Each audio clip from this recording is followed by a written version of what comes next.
नमस्कार मंडळी, स्वागत आहे तुमचं पंकज क्लिप्समध्ये, ज्यात आपण मोठे पॉडकास्ट छोट्या छोट्या क्लिप्समध्ये टाकतो.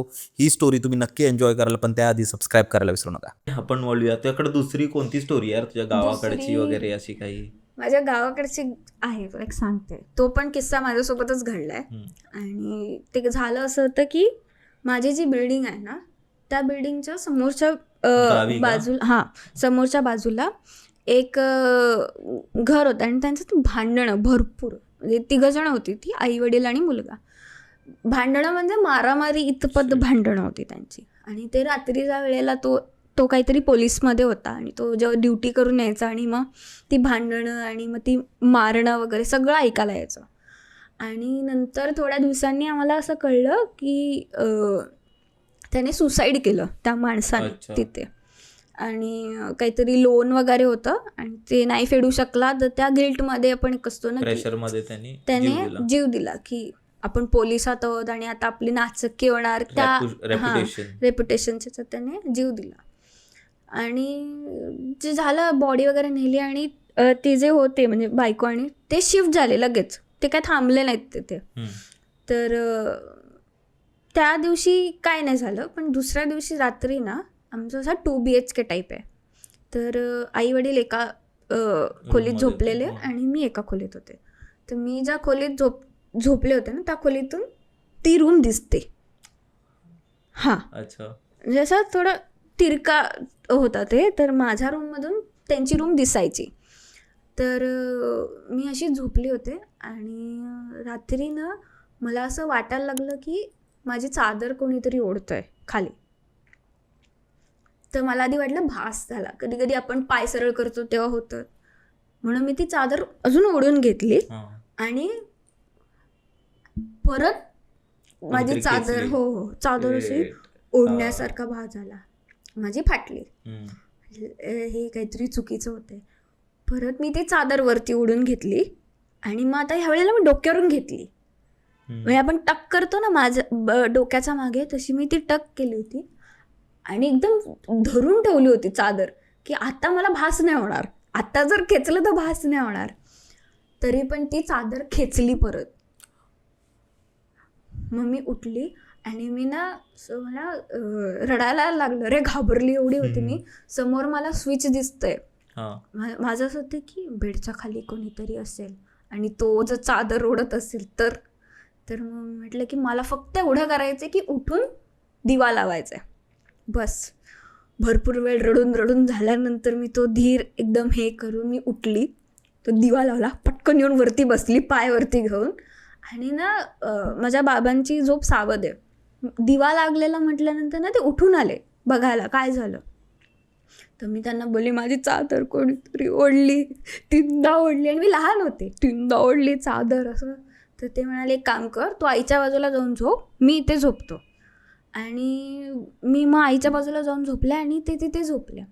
सकाळी ते आईला सांगताना मी ऐकलं की त्यांची पण चादर तशीच ओढल्यासारखी त्यांना झाली. आणि मग ही दुसऱ्या दिवशीची गोष्ट. दुसऱ्या दिवशी रात्री माझे वडील मुंबईला गेले होते कामासाठी. मी आणि माझी आईच होते. आणि माझ्या आईने मला विचारलं होतं की माझ्यासोबत झोपते का की तिथे झोपते. म्हटलं नाही, झोपते मी त्या खोलीत, शूरवीर आहे मी तेवढी. मी म्हटलं झोपते मी त्या खोलीत. मी झोपले त्या खोलीत, काही झालं नाही. दुसऱ्या दिवशी आई दुपारी मला असं सांगत होती, मी तुला रात्री हाक नाही मारली, पण मला लेजिट असा चेहरा भिंतीवरती असा दिसला. अरे बापरे. व्यवस्थित मोठासा की असा तरंगतोय. आम्ही म्हटलं बाबा कधी येणार आहेत परत, बापरे, आपण घरी कोणाचा चेहरा होता ते माहिती नाही, कारण त्या माणसाला आम्ही बघितलेलं नाही. त्यामुळे त्याच माणसाचा तो चेहरा होता की काय होतं माहिती नाही, पण तो तिथे चेहरा होता. त्यानंतर काय त्रास नाही. आणि मग तर 13वा त्यांनी घातला. असं पण म्हटलं होतं ना की जोपर्यंत माणसाचा 13 होत नाही त्याची आत्मा ही भूतलावर असते. बरोबर, तसं ती होतं. पण तुला एक गोष्ट सांगते, त्यानंतर त्या खोलीत जास्त कोणी टिकलं पण नाही. म्हणजे ती खोली जरी भाड्याने दिली असेल ना, तर 1-2 महिने त्याच्यानंतर कोण जास्त टिकत नाही.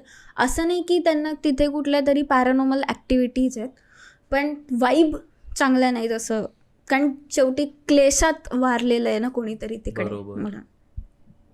बापरे. ते असतंच म्हणजे. पण एक अशी सेम गोष्ट मला पण एका मित्राने सांगितली. तो पण पॉडकास्टवरच बोलला आता लास्ट वीक आलेला विशाल. तर तो त्याच्या चॉलमधली गोष्ट सांगत होता. तर त्या चाळीत कसं आहे ना, ही खूप जुनी चाळ आहे. तर त्या चाळीत तुला माहिती असेल की जे रूम्स असतात ना काय काय, तर जे बॅचलर्स राहतात किंवा जे काम करणारे लोक राहतात ना, तर ते एका रूम मध्ये 10 लोक पण राहतात. कारण तसं जे काम वगैरे करणारे असतात कामगार वगैरे, तर आणि जागा नसली की ते बाहेर पण झोपतात पॅसेजवर वगैरे, कारण चाळ खूप जुन्या मोठ्या असतात. तर एक ताई होती त्याच्या इथली, म्हणजे त्याच्या सोसायटीतली, तर तिला लवकर कामाला जायचं असायचं. म्हणजे तर ती 4 वाजता उठून डब्बा वगैरे बनवायची. तर 4 वाजता उठणार ती, आंघोळ वगैरे करून देवपूजा करणार, अगरबत्ती बाहेर वगैरे असं लावणार. तर ती 4 वाजता उठली आणि काहीतरी ती मला वाटतं घ्यायला बाहेर पडली. मला वाटतं काहीतरी कचरा टाकायला वगैरे काहीतरी अशी बाहेर पडली दरवाजाच्या. आणि ती जेव्हा बाहेर पडली ना, तिने बघितलं की ते जे लोक बाहेर झोपायचे ना, त्या बाहेर झोपल्याच्या एका कोणतरी चादर वरती करते एक बाई आणि अशी खाली डोकावून बघते तिला. आणि एकदम विचित्र बाई होती. ती ताई घाबरली आणि ती घरी आतमध्ये आली. तिने घरच्यांना उठवलं आणि त्या बाहेर जाऊन बघतायत तर कोण नव्हतं, पण ती चादर अशीच आलेली, म्हणजे खालपर्यंत होती. हो, तर तसं काहीतरी झालेलं. पण तेच आहे मुंबईच्या गोष्टी.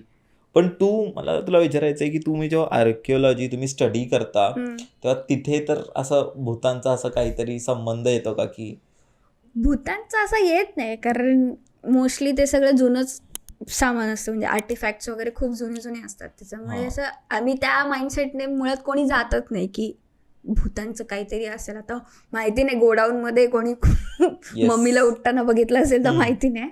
पण आता मी जिथे कामं केली म्युझियम मध्ये वगैरे, तिथे तरी एवढं काय वाटलं नाही, कारण कामं झाली संपली लोक घरी. बाकी पण तुम्हाला मजा येत असेल ना असं काहीतरी शोधायला? तुला काय आवडतं सर्वात जास्त तुझ्या प्रोफेशन मधलं? मी फोटोग्राफीला होते आधी, आर्किओलॉजिकल फोटोग्राफी करायची म्युझियम मध्ये. तर ते आर्टिफॅक्ट्स आले होते मेसोपोटेमियावरून, म्हणजे इराणवरून. आणि काय होतं मी तुला सांगते. वॉर्डरोब होता एका जुन्या ह्याचा राजाचा वगैरे. साधारण किती वर्ष जुना होता तो?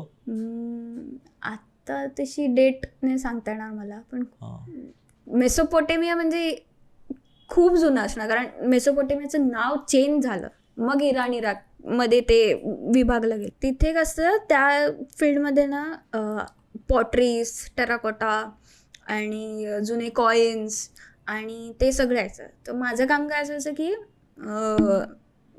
त्याचे बिफोर शॉट घ्यायचे, की जसं ओरिजिनल आलंय त्याचे शॉट घ्यायचे, आणि मग ते ड्युरिंग क्लिनिंग कसं करतात, क्लीन कसं करत जातात ते, त्यांची हे कशी वाढवतात, काय म्हणतात, जास्त काळ टिकण्यासाठी त्याच्यावरती काय काय प्रोसेस होते त्याचे शॉर्ट्स घेणं असे. आणि ती खूप लेंदी प्रोसेस असते.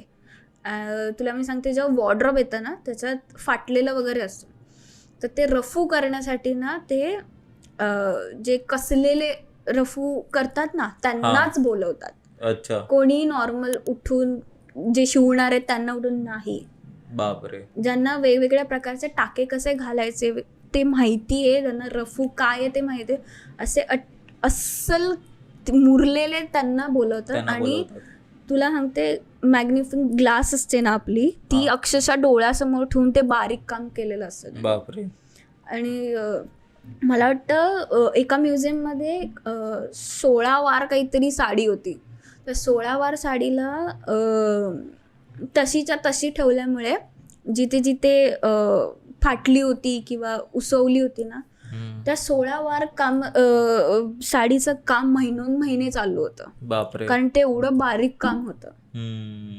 आणि ते तसं करावं लागतं, नाही तर का उपयोग नाही मग ते सगळं तुम्हाला मिळाल्याचं, कारण ते बरोबर खराब होत जातं. एक मला ना तुला हे विचार, तू मम्मी बद्दल अभ्यास केलाय का? मम्मी म्हणजे फक्त राजा राणी, त्यांची मुलं आणि राजघराणं बेसिकली. रेप्युटेड जेवढे असतील ना तेवढ्यांचं ममिफिकेशन होतं, बाकी कोणाचं होत नाही जास्त. आणि त्यांच्याबरोबर ना ते त्यांच्या आवडीचं खायचं सामान, म्हणून तू जेव्हा ओपन करतोस ना तेव्हा तुला त्यांच्यासोबत त्यांच्या आवडीचं खायचं सामान त्यांच्या आवडीचे दागिने, त्यांच्या आवडीचे कपडे, म्हणजे पूर्ण सजवलेलं असतं की हे सगळं जे आहे ना, ती शिदोरी तुला आफ्टर लाईफमध्ये कामाला येईल. ह्याच्यासाठी तुला तेवढं त्यांनी दिलेलं असतं की हे सगळं. मग कारण आफ्टर लाईफ ही अशी कन्सेप्ट आहे ना इजिप्त मायथॉलॉजीमध्ये, ज्याच्यात बरेचसे पैलू आहेत जे तुला क्रॉस करावे लागतात, म्हणजे परीक्षा तुला द्याव्या लागतात. तेव्हा तू डिसाईड होतं की तू हेलमध्ये जाणार की हेवनमध्ये. बरं. हां, तर त्याच्यासाठी मग तो जो मेलेला माणूस असतो त्याच्यावरती ते एवढे ढिगभर कपडे आणि ते ऑर्नामेंट्स आणि खायच्या गोष्टी, आणि कधी कधी तर तुला हे पण मिळेल की आवडता कुत्रा बित्रा पण, त्याचे पण सांगाडे वगैरे सापडलेले आहेत. कुत्र्याला पण त्या लोकांनी मम्मिफिकेशन केलं होतं. मम्मिफिकेशन नाही, त्याला त्याच्याबरोबर एक ऑफरिंग असतं ते त्या मेलेल्या माणसाला, जिवंत कुत्रा. मंडळी, जर तुम्हाला ही स्टोरी आवडली असेल तर डिस्क्रिप्शनमध्ये आम्ही पूर्ण एपिसोडची लिंक टाकलेली आहे, तो चेकआउट करायला विसरू नका. त्यात अशाच प्रकारच्या भरपूर स्टोरीज अवेलेबल आहेत, आणि सबस्क्राईब करायला विसरू नका.